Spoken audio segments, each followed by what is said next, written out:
Saudações e bem-vindo. Este é mais um número que se destina à reflexão sobre os 50 anos da independência nacional. O país celebrou 25 de junho de 2025, 50 anos depois da proclamação da sua independência, que corria o ano de 1975, precisamente a 25 de junho. E hoje trazemos aqui o testemunho do veterano da luta de libertação nacional e antigo governante, o general Mariano de Araújo Matsinha, que é bem-vindo ao nosso canal. General, que grandes memórias guarda nestes 50 anos depois que o país proclamou a independência nacional? Bom, vou para os aspectos principais e positivos. Apesar da dificuldade que nós tivemos, tirando a luta armada, né, que finalmente vencemos e chegamos a proclamar a independência nacional. Mas depois da independência nacional, tivemos também muitas dificuldades. Primeiro, a guerrilha de estabilização da RENAMO. E hoje temos, mesmo assim, o funcionária em Cabo Delgado, alguns distritos de Cabo Delgado. Essas são dificuldades muito graves, porque todo o plano que o governo faz tenta desviar para a defesa da pátria. Portanto, um dos benefícios que podemos apontar é que conseguimos defender a nossa soberania. Somos soberanos. Conseguimos defender a nossa soberania nestes 50 anos da independência nacional, mas não conseguimos passar uma paz efetiva, uma paz absoluta. Não, mas olha, há questões em que a soberania podia desaparecer. Mas não somos soberanos. Naturalmente, a soberania é sempre relativa, não é absoluta. Não é? Há sempre uma correlação com o mundo, com a zona, não só agora da SADC, mas com o mundo também. Mas mesmo assim, a nossa soberania está completa. E tivemos... Olha, quando eu fiz 4ª classe, na província de Tete, era distrito naquela altura, porque toda a província era a província portuguesa, Moçambique. A colônia portuguesa, havia apenas uma escola primária. Hoje temos centenas de escolas primárias. Temos dezenas de escolas secundárias e, inclusive, temos universidades. Isto na província de Tete? Província de Tete. Temos uma série de institutos superiores na cidade de Tete. Temos uma instituição superior em Songo e temos outra instituição superior na Angónia. Mas é que, em termos de educação, podemos dizer que, apesar da dificuldade, tivemos muito sucesso. Onde é que não tivemos muito sucesso? Naturalmente, é vencer a destabilização, não é? Tivemos algum sucesso, não é? Com a RENAMO, mas agora estamos a batalhar com os Islão em Cabo Delgado. Esse é um grande problema que nós temos hoje. General, na sua opinião, o que é que terá causado as dificuldades de que falou que o país viveu nestes 50 anos? Em princípio, eu penso que foi o colonialismo português. Mesmo depois de vencido e proclamada a independência nacional, 500 anos não nos educaram. A ignorância ainda existe em Moçambique. Muita ignorância, que já não existiu nas colônias inglesas, da África do Sul, do Zimbábue, etc, etc. Aqui tivemos de iniciar, desde a independência, o que é democracia, o que é independência. Tivemos de ser nós a ensinar, também nós aprendemos durante a luta armada, mas tivemos de ser nós a ensinar isto. O português não, era um colonialismo fascista, você não podia falar em democracia, em nada disso. Mas esta aqui é a causa principal das dificuldades que nós temos. Portanto, fomos mal colonizados. Muito mal colonizado. Bom, não há um bom colono, não é? Não podemos dizer que o colonialismo português é mau e o inglês é bom. Todo colonialismo é sempre mau. Mas eu tenho a impressão que o colonialismo português foi pior.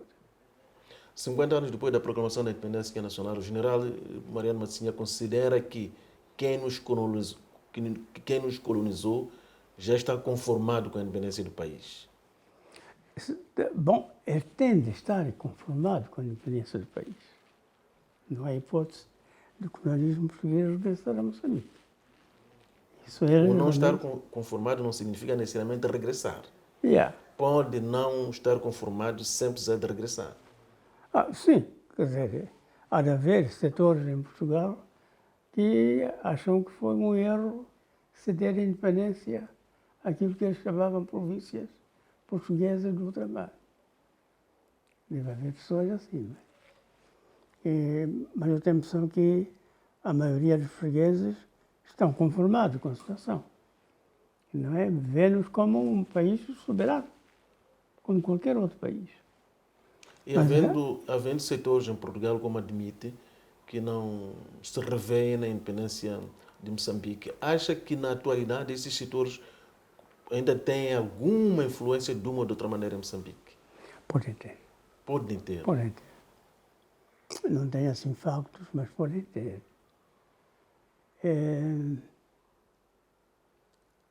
Há pronunciamentos mesmo de pessoas em Portugal que condenam o governo português daquela época, né?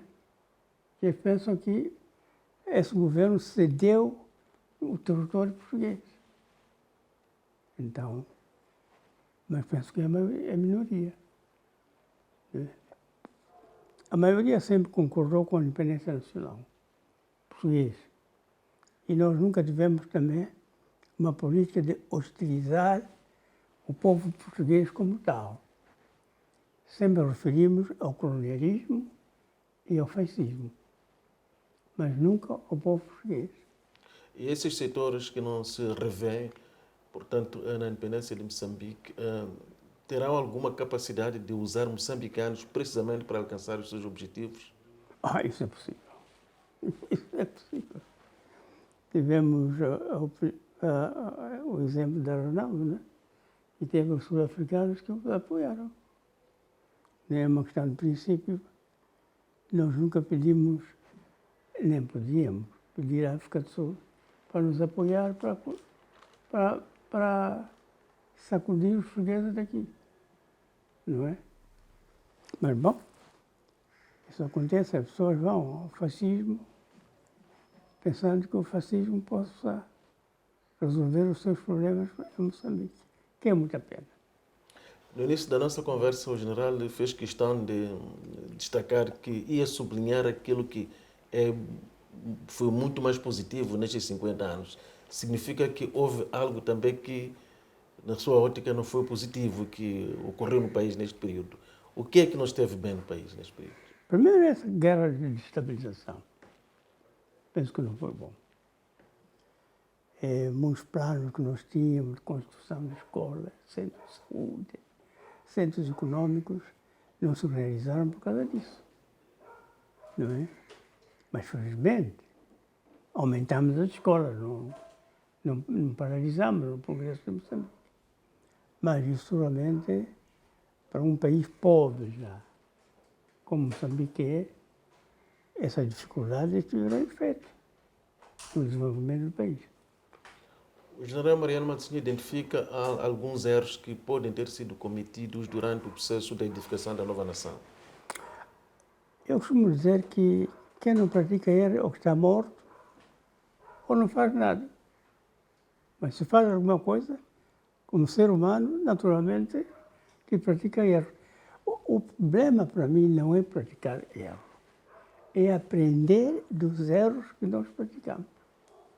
E nós temos sabido aprender desses erros e corrigirmos esses erros. General Mariano Matsinha, integrou o governo de transição. Que memórias guarda desse período? Bom, foi um problema muito sério. Foi um problema muito sério.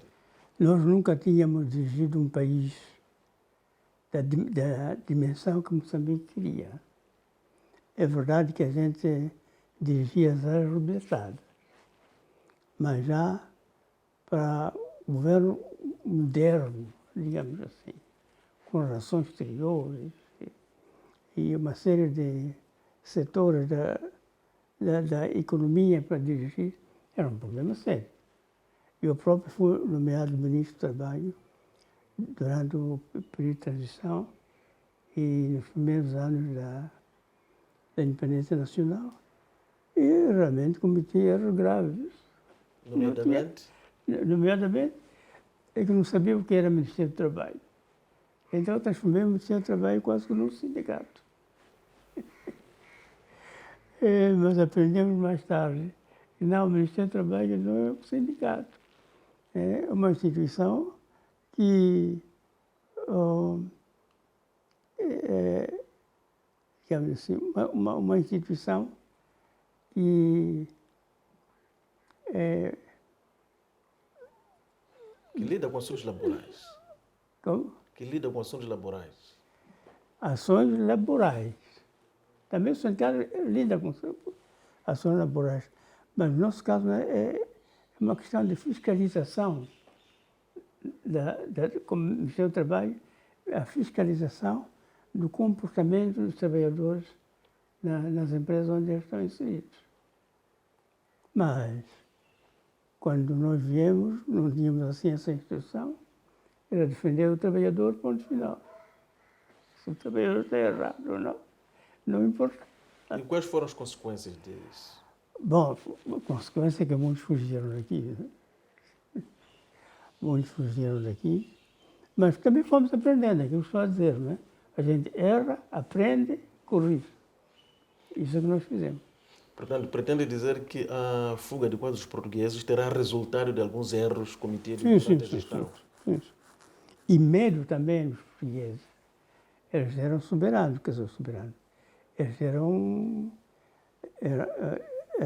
completamente absolutistas, aqui em Moçambique. Mas é que nós não tínhamos voz. Então, quando nós começamos a ter voz, eles tiveram medo e fugiram. Yeah. E eu nem lamento isso, né? Era coisa normal. Yeah. Quais foram as consequências da fuga de quadros portugueses no contexto em que acabou de dizer? Não houve consequência. Por exemplo, eu no meu Ministério de Trabalho havia uma falta de quadros. Lembro-me que alguns serventes nós tivemos de os promover a terceiro secretário. Alguns terceiros secretários moçambicanos promovemos-lo a primeiro secretário. E alguns que tinham 7º ano dos liceus, que corresponde hoje à 12ª classe, a gente mesmo como diretores nacionais. Lembro-me, nós tínhamos assessoria. Eu tinha um assessor moçambicano branco, que era jurista, e eu nomeei um indivíduo com 7ª classe, com 7º ano do liceu, para diretor provincial de Sofala. Ele ficou indignado. Ele veio até comigo. Ele falou, mas não sabe que este homem só tem 7º ano do liceu? Eu disse, sim, sei. Por que não vem andar uma pessoa dessa que eu vou nomear aqui?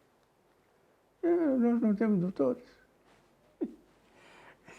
Temos esse homem que é o mais educado aqui em Moçambique. Um dos mais educados. É ele que realmente toma conta dos trabalhos na província. Não é? Havia também um choque de tradição das pessoas.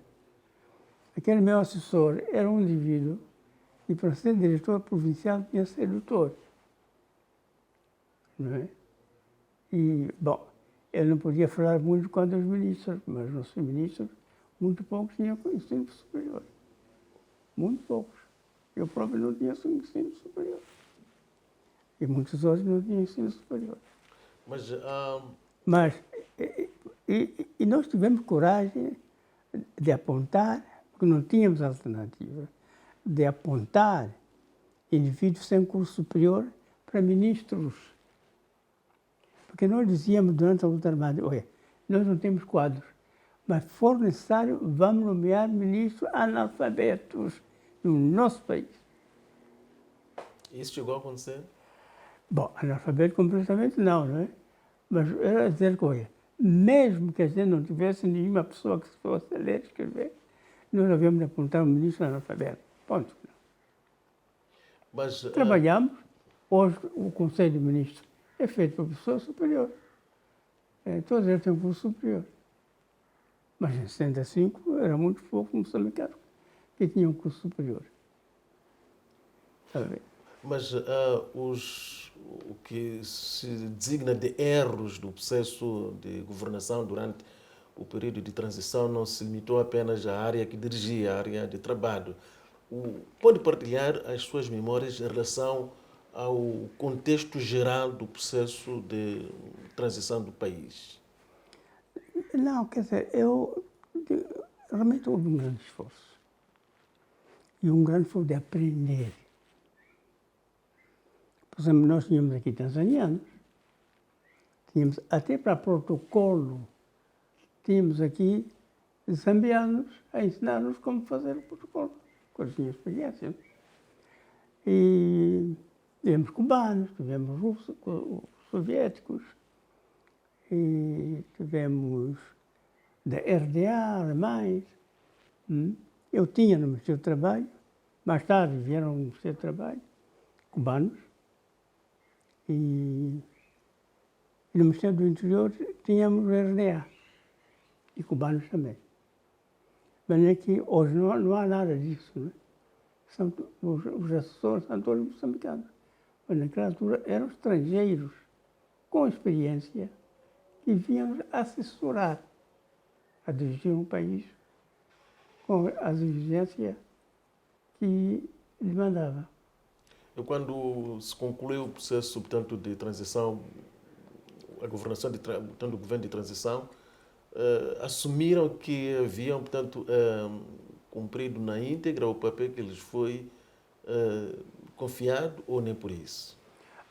O governo de transição, a tarefa do governo de transição era assumir o poder. E nisso nós cumprimos. Portanto, termina o processo do governo de transição, começa a edificação do novo Estado. Exatamente. Efetivamente. Yeah. Como é que viu este processo de edificação do país nestes 50 anos da independência nacional? Não, primeiro tivemos a assessoria externa. Hoje já temos a assessoria interna de moçambicanos. E a dificuldade que nós tivemos, tivemos muita dificuldade, porque nós encontramos com Moçambique com um cofre vazio. Não se dirige um Estado sem dinheiro, sem meio. Mas nós sobrevivemos. Fomos fazendo escolas, fomos fazendo centros de saúde, fomos construindo estradas, etc, etc. Portanto, fruto deste processo todo, o país, por exemplo, logrou massificar a educação. Sim. Hoje temos milhares e milhares de jovens que saem das universidades, por exemplo, mas já há um outro constrangimento que é a falta de emprego para a ocupação destes jovens. O que isto pode representar para o futuro do país? Não, a instabilidade em Moçambique retrai muito os investidores estrangeiros. E o moçambicano não tem muita capacidade de gerir uma empresa. Se não fazer do manejo. É preciso ver, só no Dumanengue. Temos aqui nigerianos e temos aqui senegaleses. Porque no colonialismo português ou francês, o africano poderia investir na economia. Nós aqui não. Se você quisesse investir na economia, imediatamente ia até ir para a cadeia, para saber onde se arranjou dinheiro para investir na cadeia. Era proibido. Isso depois da proclamação da independência? Antes, no tempo Antes. colonial, não aprendemos nessa altura. Começamos a aprender depois da independência de Moçambique. Portanto, temporariamente, pessoas que não sabem fazer negócio. Vendeu, obteve, gastou. E também uma coisa de tradição nossa, não é? Você tem mais dinheiro, tem mais mulheres, tem mais curandeiros, tem mais não sei o que mais. São gastos, quer dizer, obtém dinheiro, obtém lucros e gasta nisso. Está a ver? O nigeriano chega cá, começa a vender amendoim na rua. Passado um tempo, já está a vender tomate. Passado algum tempo, já está evoluiu para mais outro objeto. E hoje, passa aí por Dumanek, aquelas lojas que você vê aí, são ou nigerianos ou então senegaleses. Moçambicano tem muito pouco. 50 anos depois da proclamação da independência nacional, o general Mariano de Araújo Matsinha considera realizado o grande sonho dos libertadores da pátria da geração de 25 de setembro. Isso. Grande sonho dos que lutaram pela pátria era a independência de Moçambique. Isso conseguimos. Apenas. Conseguimos isso. E estamos a evoluir. Estamos a evoluir e vê-se aí pela rua, você vê uma senhora a conduzir um carro, não tem um colonial, você não tinha uma mulher a conduzir um carro. Uma mulher preta a conduzir um carro. Mas outro conduz de carro é carro pessoal, não é carro de alguém, necessariamente. Mas isso não é sinônimo de prosperidade para a maioria dos moçambicanos. Não é Ou não prosperidade. fazia parte dos sonhos dos libertadores da pátria? Conquistar também a prosperidade para todos É os isso que nós moçambicanos. devemos fazer. É isso que nós devemos fazer. Não é? As dificuldades às vezes impedem-nos de fazer muito, mas é isso que nós devemos fazer. Acabar com a fome. E depois uma coisa que alguém me disse em Inhambane, eu estive em Inhambane recentemente, que o grande problema não é muito o governo. É que muita gente já não trabalha, olha com a mão estendida para o governo. Quando no tempo colonial, apesar das dificuldades, eles trabalhavam afincadamente para a sua subsistência. Ou está à espera do, não é? De mãos abertas para receber apoio. O governo tem de apoiar. O governo faz tudo. É impossível. Nenhum governo no mundo faz tudo. O setor privado é sempre fundamental. O país proclamou a independência nacional, concretizou seu sonho dos libertadores do 25 de setembro e ainda o general Mariano Matsinha tem algum sonho para o país, para os próximos 50 anos para Moçambique? Com certeza, eu já não estarei vivo, não é? Mas eu estou a sonhar com Moçambique sem estabilização e que tudo funcione. E tudo funcione para o desenvolvimento do nosso país. Na sua opinião, qual é que deveria ser o papel fundamental para a juventude na atualidade, tendo em conta aquilo que foi a experiência transmitida pela juventude do 25 de setembro? A juventude atual deve aproveitar as oportunidades que o governo está a dar para se fazerem eles próprios empresários. E este governo atual vai criar um banco de desenvolvimento. Então, a juventude deve se empenhar nesse sentido. O que está a acontecer agora, a juventude mesmo no campo, faz um bocadinho de quarta classe e vai para a cidade para trabalhar. E a cidade não tem emprego para dar a toda a gente, a toda a juventude. Não é possível. O campo também precisa de desenvolvimento. Não é? Agora, é preciso ter o sentido de trabalho. Sabe? As pessoas trabalharem fortemente e não sair do campo só porque, bom, parece que na cidade a situação é melhor. E quando chega aqui, está com Dumanengue. Ou então, chove a cidade de uma.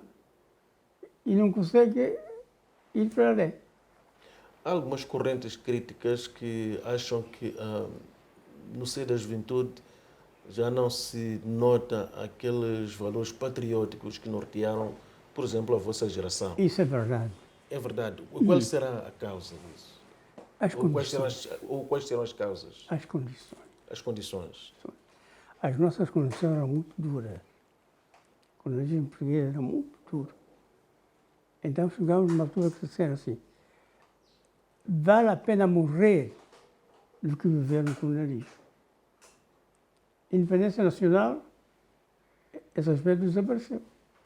Estão independentes, não é? Tem um governo, o governo toma conta de nós.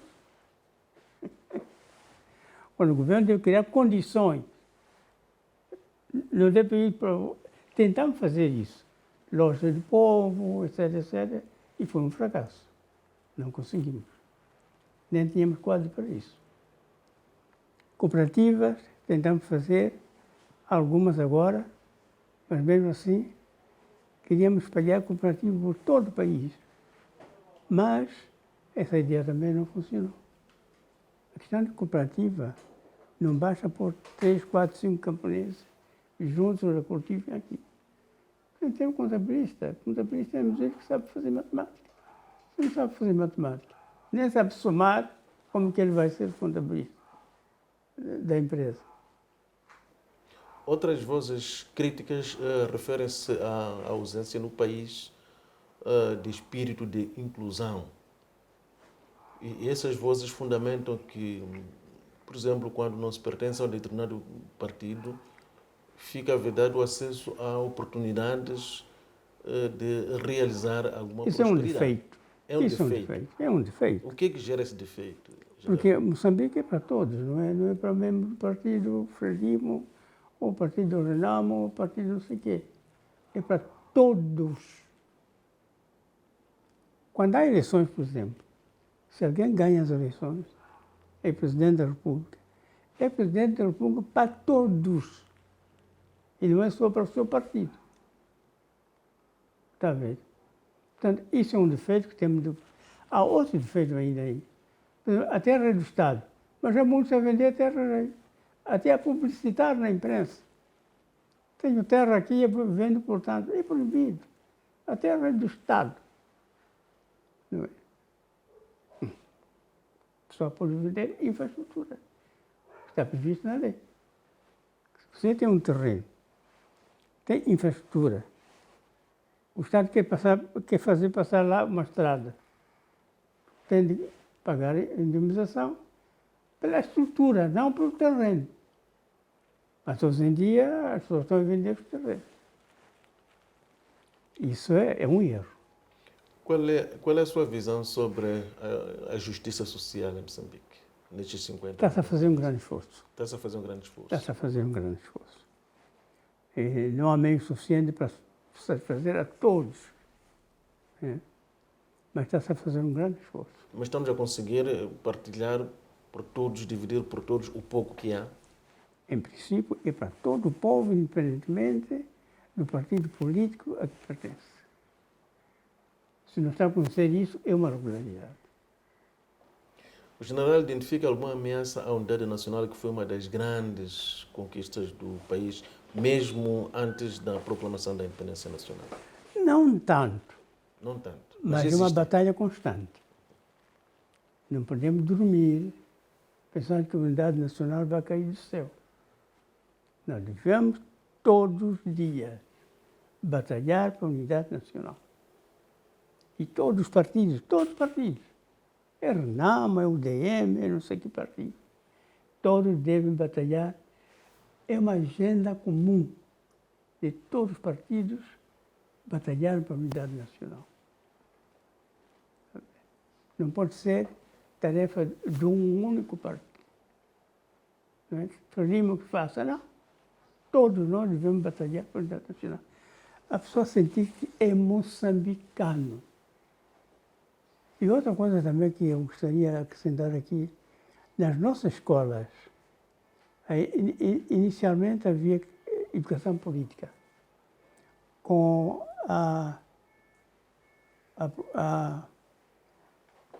com o surgimento de vários partidos políticos. Então deve surgir não educação política, no sentido que a política da Frelimo, a política não sei de quê, não isso, mas deve haver educação patriótica. Isso que deve ser. Penso que devemos fazer um grande esforço nesse sentido. E as escolas são realmente uma fonte. Desde criança, a pessoa sentir que é moçambicana. Um dos grandes marcos de Moçambique nestes 50 anos da independência nacional é a introdução do sistema multipartidário no país, fruto da Constituição de 1990. O que é que distingue os dois momentos, general? O momento monopartidário e o momento pluripartidário? O momento monopartidário era uma necessidade urgente e necessária, início da independência. Nós não queríamos que o Moçambique se transformasse num Congo Kinshasa. Nós tivemos experiência do Congo Kinshasa. Então era preciso realmente uma direção dura, no sentido de unir todo o povo para o espírito nacionalista de amor à pátria e amor ao povo moçambicano. Mas as pessoas evoluíram. Terceira classe, quarta classe, etc, etc. Portanto, já não é aquela sociedade de 75. Já tem uma sociedade que já sabe analisar as situações. Então, eu acho que o multipartidarismo surgiu num momento próprio. E realmente é um fator de estabilidade do país. É um fator? Estabilidade no país. E o que é que veio mudar o sistema multipartidário no país? O que é que ganhou? O que é que o país ganhou? Para além da realização regular das eleições de 5 em 5 anos. O Partido Único hoje seria um emperramento mesmo para o desenvolvimento. O Partido Único seria um impedimento para o desenvolvimento do país. Mas é que muitos partidos é muito bom. Tem ideias diferentes, algumas boas, e que quem está no poder poderá aproveitar para implementar para o desenvolvimento do nosso país. E a sociedade própria já tinha crescido o suficiente para compreender o que é isso de multipartidarismo. General Mariano Matsumi, portanto, é veterano da luta de libertação nacional. Como é que se engaja neste processo? Como é que acontece o seu engajamento no processo da luta de libertação nacional? Não, eu passei muito mal no tempo colonial, né? E eu e vários outros que aderiram a Frelimo já não suportava mais o coronelismo fascista de Portugal. Então, era um país fascista, que até brancos fugiam de Portugal para fora, iam estudar fora, empregavam-se fora, mais Soares, etc. Eles viveram sempre fora. E mais outros políticos que tiveram no país. Então, nós sentíamos discriminação racial e discriminação em todos os aspectos. Eu fiz curso industrial. Fui trabalhar para uma empresa, Facobor, e davam-me 1.500 escudos. Era muito dinheiro na altura. 1.500 escudos. O meu colega da escola, que trabalhava na mesma fábrica que eu, e fazia o mesmo trabalho, tinha 3.200. E eu 1.500, massa e feijão dá para este preto. Ele sabe alguma coisa, mas não dá. O seu colega também moçambicano de raça negra? Branca. Os brancos que tinham o mesmo curso que eu e nem era mais que eu na escola. Não era mais brilhante que eu na escola. E é meu colega de serviço, estamos a fazer o mesmo trabalho, ele tem 3.200 e eu tenho 1.500. Mas o fato de ter conseguido estudar e fazer esse curso já representava um grande privilégio. Como é que conseguiu? Não, eu não... Como conseguiu como? Como é que conseguiu estudar até lá? Não, matriculei-me na escola e estudei. É que nem todos os moçambicanos tinham essa possibilidade. Nem todos os moçambicanos tinham essa dificuldade. Naquela altura, você tinha de ser assimilado. Mesmo para eu fazer quarta classe, eu estudei na escola rudimentar, porque o meu pai era professor da escola rudimentar. Fiz terceira classe rudimentar, Aonde isso? em Casula, em Tete. Portanto, Casula era um posto administrativo, e é até hoje. Então, meu pai era professor lá, era o único professor que existia. Fiz a terceira classe rudimentar, então o meu pai disse, bom, tem de aumentar os seus conhecimentos. Mas para esse miúdo aumentar os meus conhecimentos, eu tenho de me assimilar, para que o meu filho tenha acesso à escola primária. Porque o indígena, portanto, o moçambicano, que não fosse assimilado, não tinha acesso a essa escola secundária. Tinha acesso à escola rudimentar, que eu frequentei. Meu pai assimilou-se e mandou-me para Tete, a cidade, portanto, capital da província de Tete, para frequentar o ensino primário. Terceira classe rudimentar era equivalente à segunda classe elementar. Portanto, eu fui fazer terceira classe elementar, quarta classe e parava para lá, porque não havia mais hipótese. Pensaram em enviar-me para a Rodésia, para continuar os meus estudos na Rodésia. Mais tarde, alguém sugeriu ao meu pai, disse, para você tem um filho no Lourenço Marques. Nós estamos a ir para o Lourenço Marques, podemos levar o teu filho para o Lourenço Marques. E assim vim parar em Lourenço Marques. Fiz exame de admissão, passei e nunca paguei propinas, porque sempre apresentei prova de que eu era pobre, não tinha meios. Então não pagava propinas. Fez exame de admissão para que curso? Industrial. Industrial. Industrial. E chegou a concluir o curso? Concluí o curso e fiz curso, como chama? Um curso adicional. Porque quinto ano de escola industrial não equivalia a quinto ano do liceu. Então eu tive que fazer um curso de dois anos para adquirir essa equivalência e poder matricular-me no Instituto Industrial. Aqui não havia Instituto Industrial, mas havia em Portugal. Consegui bolsa de estudo para Portugal. Foi a Portugal? Yeah. E conseguiu concluir o curso em Portugal? Se fugir para Filipe, como havia de conseguir? Quanto tempo fica em Portugal antes 2 de anos. fugir? 2 anos. Não. Que nível acadêmico já havia feito em Portugal? Quando Fiz foste? 2 anos do Instituto Industrial e fui fazer o programa de admissão, não é? Na Faculdade de Ciências de Lisboa, para fazer o curso de Engenharia. E como é que se dá a sua fuga de Portugal para se juntar a Frelimo? É isso que estava a dizer antes, que os portugueses deram bolsa de férias. Eu vim para Moçambique em bolsa de férias para vir e regressar a Portugal. Só que veio a Moçambique e não mais regressou a Portugal. Não mais regressei a Portugal. E o onde meu é que pai vivia na fronteira, em Zóbue. Então eu fui lá visitar o meu pai, passei o tempo suficiente para visitar os meus pais.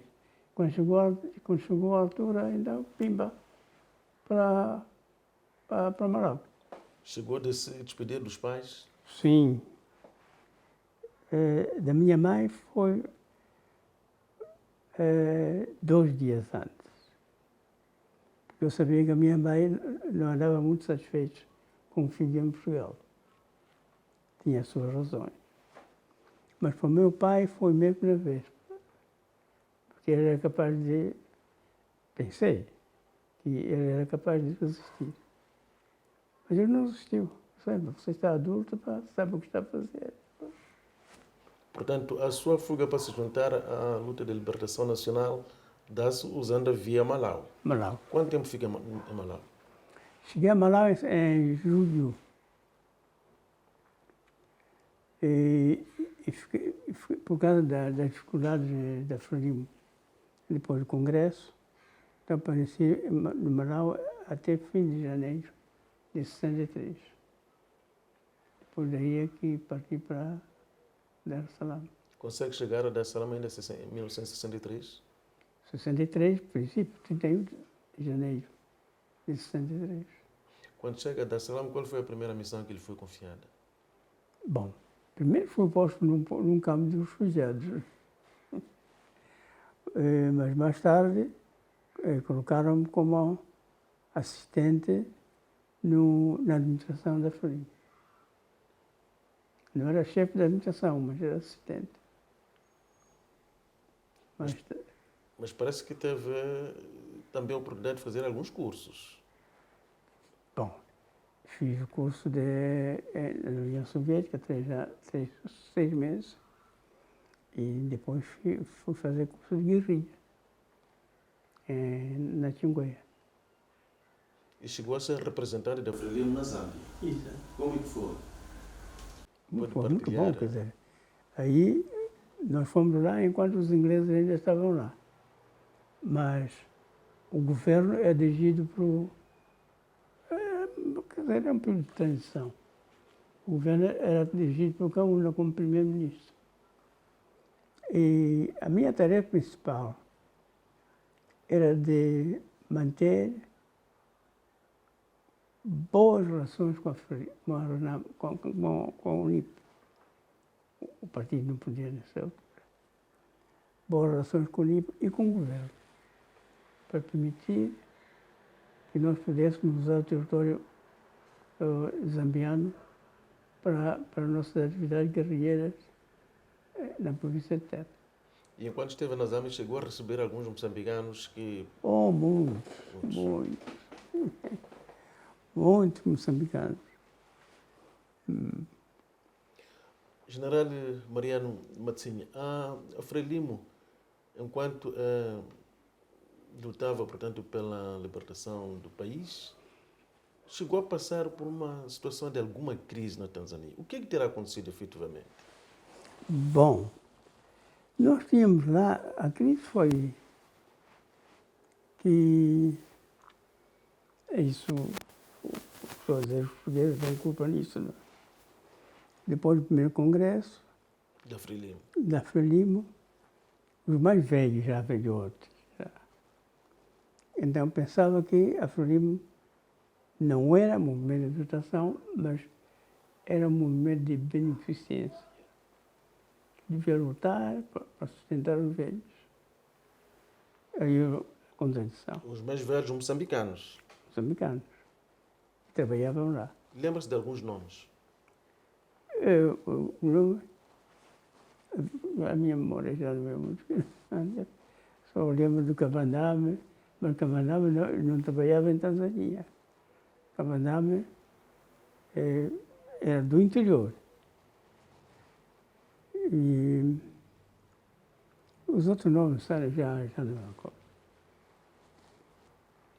E como é que a crise termina? Como? Como é que a crise termina? Bom, o governo tanzaniano teve de intervir. Mas, pensamento, o governo tanzaniano interveio numa outra forma de crise. Havia um indivíduo americano, negro-americano, que foi apresentado ao Eduardo Mondlane como moçambicano. E esse negro-americano tinha curso superior. Então, Mondlane pegou ele com muita força, que foi apresentado por ministro da Informação do governo da Zâmbia. Então, eu tive confiança se a Zâmbia apresentar esse indivíduo como moçambicano e tem um curso superior, eu não quero para ele. Mas quando ele chegar dessa, como não soubesse falar português, falava um bocadinho espanhol. Então as pessoas desconfiaram. E foram ter com ele, mas você é moçambicano? Sim, sou moçambicano. De onde é? Ah, sou de Magudo. Filho de um Magude, rego. província de perdão, Yeah. província de Maputo. Filho de um rego. A pessoa, sim, mas como se chama esta rego? Já deu um nome qualquer aí. Mas a desconfiança permaneceu. Ele foi eleito como secretário para a informação da Frelimo. E falamos com o Mojane que esse indivíduo não é moçambicano, é um americano. Então, o Mojane tinha aquela coisa que, bom, esses são contra isso porque ele tem um curso superior. Ele defendeu que não, ele é moçambicano, viveu nos Estados Unidos por muito tempo, mas é moçambicano. Nós insistimos, o Mojane estava fora nessa altura, a terminar o seu contrato nos Estados Unidos. E então os camaradas organizaram e bateram nele. A polícia veio lá, separou-se. O governo tanzaniano decidiu correr com os dirigentes que estavam envolvidos na agressão. Quem era?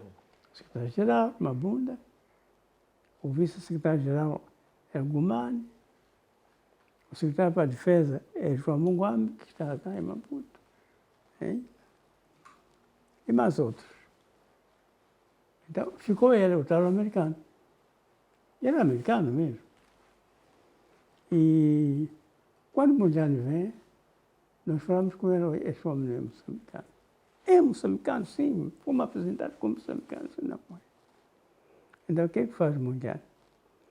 Numa das idas aos Estados Unidos, vai até Califórnia, onde os pais do Leon Miller vivia.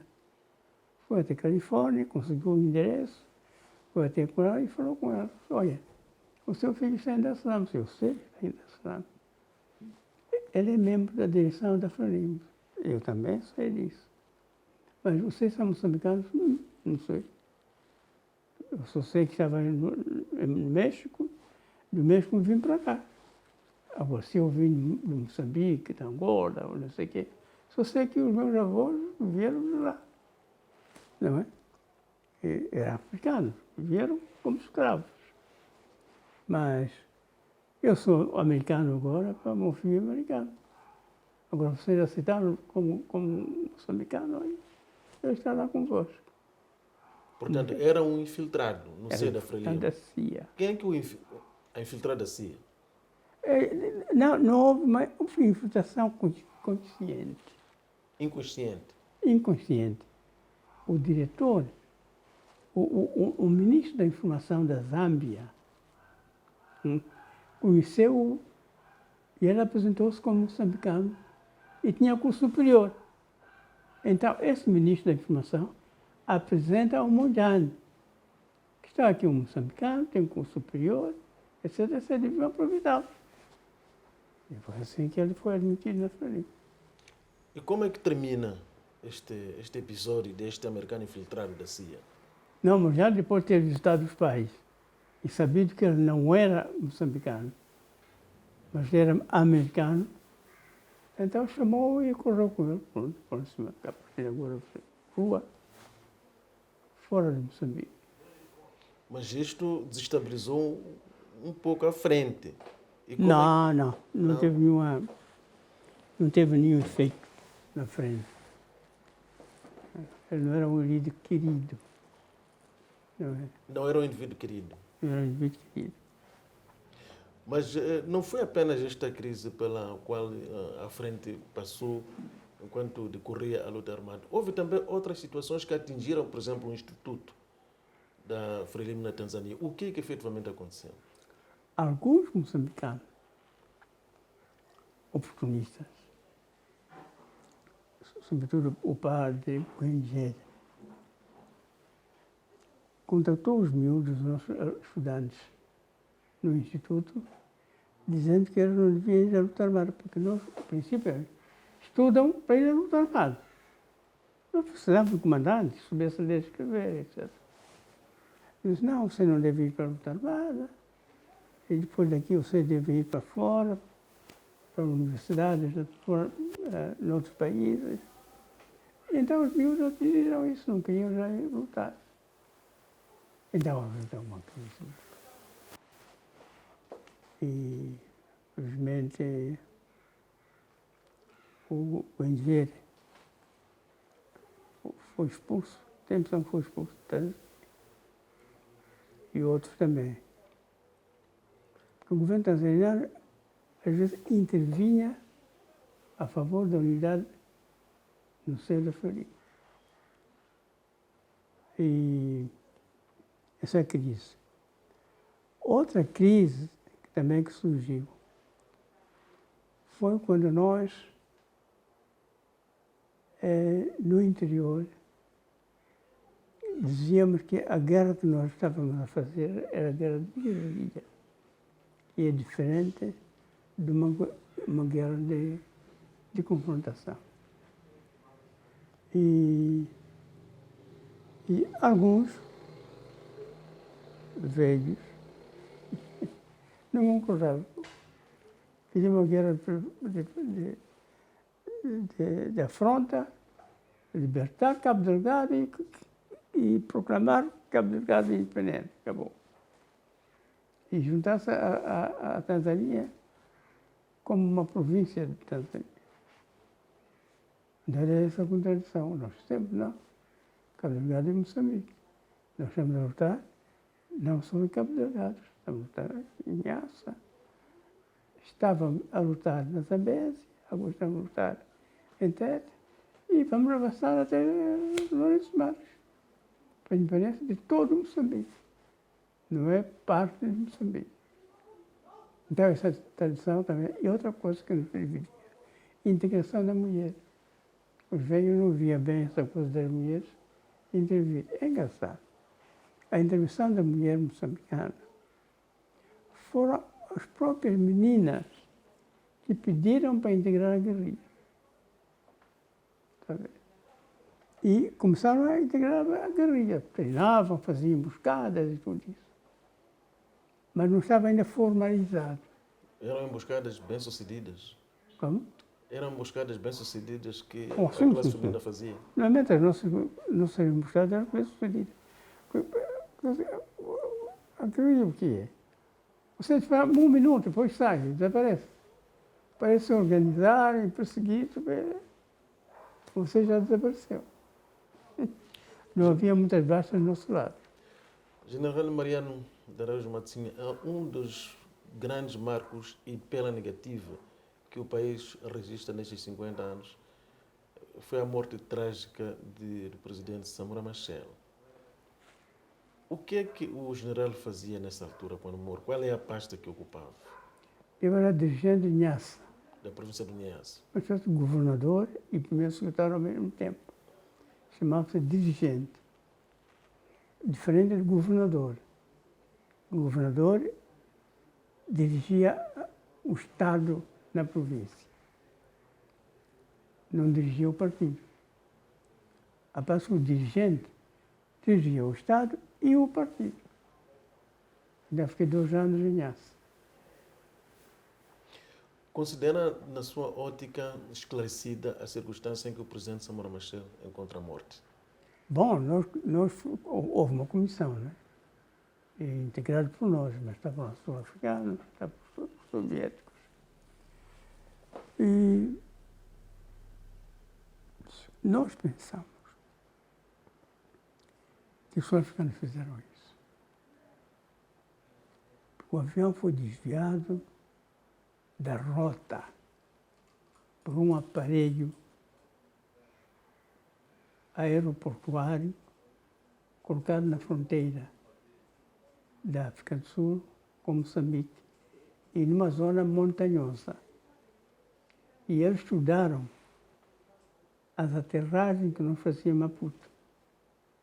Para eles, o avião não havia de despenhar-se na África do Sul. Havia de se bater nas montanhas dentro de Moçambique. E eles tinham dado ordem, tinham dito a Renamo em Portugal, de que eles deviam anunciar que ia bater um avião em que Samora Machel estava presente. Mas quando o avião cai na África do Sul, então eles dão uma ordem contrária. Eles dizem, para com isso, porque afinal de contas o avião despenhou-se na África do Sul. Então isso levou-nos realmente a crer que eles estavam envolvidos na queda do avião. O presidente Samora Machel ensinou-nos que numa casa só entra feiticeiro quando existe um feiticeiro. Essa ação supostamente sul-africana não terá tido uma mão interna de Moçambique? Eu duvido muito. É possível, mas dirigente da Floria eu duvido. Tenho muitas dúvidas. Já li umas coisas aí. A dizer que fulano, ciclano, estão envolvidos na morte de Samora Machel. E eu pessoalmente não acredito. Qual era o clima interno no seio, portanto, da direção do partido nessa altura? Não, era muito forte. Eu sempre conhecia a Floria muito forte. No tempo de Samora Machel até a morte dele. Era muito forte. E apoiava-me Samora Machel. Não pessoalmente, mas conheço muitos líderes que apoiavam Samora Machel. Portanto, neste período passa por dirigir a província do Niassa, como disse, e a província do Niassa guarda-nos a história de ter servido, portanto, de local para os chamados improdutivos nas grandes cidades. Hoje, o general Mariano de Araújo Matsinha era capaz de aceitar a reedição? Portanto, Não, hoje não. A nossa sociedade já é diferente. Naquela altura, talvez se a operação compreendesse. produção. Mas a nossa sociedade hoje é diferente. Mas hoje temos muito mais improdutivos do que antes. Sim, mas a sociedade cresceu muito. Portanto, uma situação dessa não seria produtiva. A minha opinião. General, muito obrigado pela sua disponibilidade para 2 dias de conversa à volta destes 50 anos da independência nacional. Obrigado. E para terminar mesmo, o que gostava de sublinhar? O que desejo sublinhar, que me preocupa bastante, é que devemos intensificar a educação patriótica. E que não seja uma educação atribuída à educação. Mas, de uma forma geral, todas as instituições, até futebolística, devem ter um programa de unidade nacional e de patriotismo. Não deixem apenas o governo fazer isso, mas que toda a nossa sociedade civil deve se empenhar na educação patriótica do moçambicano. A educação patriótica, às vezes, representada o quê?